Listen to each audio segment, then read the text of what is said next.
course, when Gibson started getting on to Fender's success with the solid body guitar, they wanted to have one of these things of their own.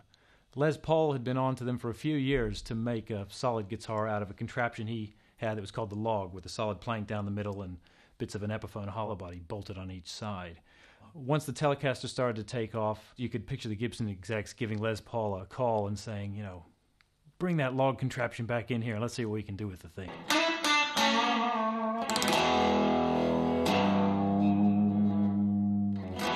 Gibson used much of their traditional technique in manufacturing the instrument.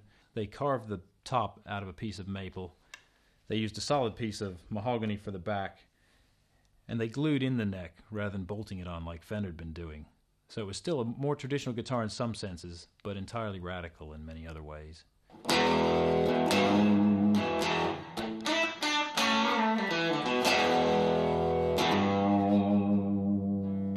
When the first Les Pauls came out in 1952, they had a trapeze tailpiece that was really a pretty awkward piece of hardware and didn't function as well as it should.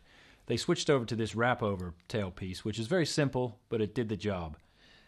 The first pickups on the Les Pauls were the P90 pickups, which were a single-coil pickup.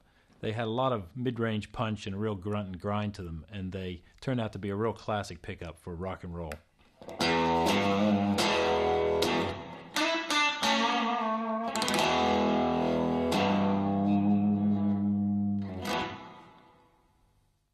In the mid-1950s, Seth Lover started to develop a pickup that would become known as the humbucking pickup, and in 1956 that pickup started to appear in Gibson guitars.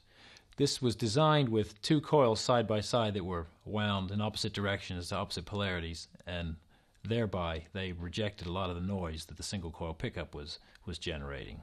Having two coils side by side also created a different magnetic window and thereby a different tone. The humbucking pickup was a little fatter and a little warmer sounding, and even though it really wasn't a hotter pickup than the P90, it sometimes sounded bigger depending on how it was used.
Through the course of the 1950s, Gibson brought together the different elements that made up the classic Les Paul standard as most people know it.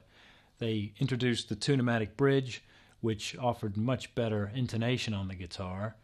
We've already seen the humbucking pickup, which arrived on the Les Paul standard itself in 1957, although the guitar still had a gold top finish like the first Les Paul we looked at. And in 1958, they put